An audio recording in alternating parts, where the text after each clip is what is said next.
Jeff Ross was recently on the Brandon Gentile podcast, YouTube show here, and he issued a pretty dire warning for people who hold US stocks and bonds and real estate for the next 10 to 15 years. And so I'm going to play just a short clip of this, and I'm going to overlay it with a chart. And the chart is the S&P 500 priced in gold for the last 100 years or so. Where if you look at the S&P 500 over gold, there were times where it was terrible to be a buyer of stocks.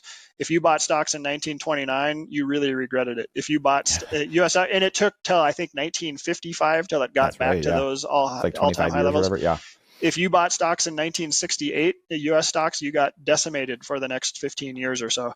If you bought stocks in 1999, it wasn't until I think 2015 that the NASDAQ hit a new all-time high again.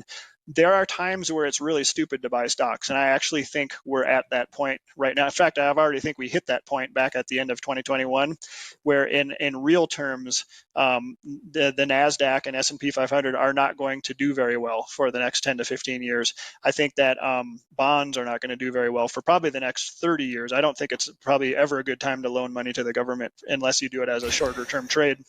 For real, like you will get decimated. You will get your purchasing power will get wiped out.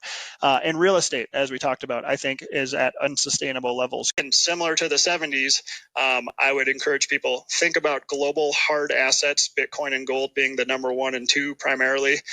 Think about emerging markets. Think about international equities over U.S.-based equities. That's how I'm doing it in my hedge fund, and I think that we're just in the very early days of this trend. It's only going to accelerate over the next decade or so. Dr. Jeff Ross is one of the best performing hedge fund managers in the country.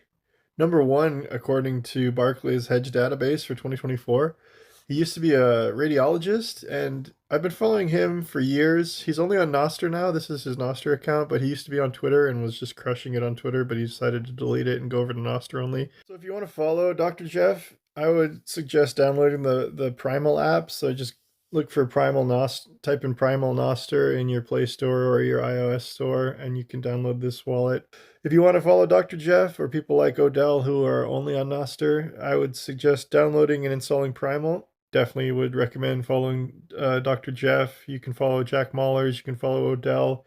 American Hodl posts a lot on here. A lot of people, it's kind of hit or miss if they're on here or not, but highly recommended as an alternative to Twitter, and one which is a lot better than Twitter in a lot of ways. It doesn't push the fight algorithm just to kind of get your blood boiling. This is more of a relaxed experience, and also you own the keys to your account. So if Primal banned you for whatever reason, you could just take your sign-in keys and go to a different app and get your whole profile and followers back. So it's the future of social media, just like Bitcoin is the future of money.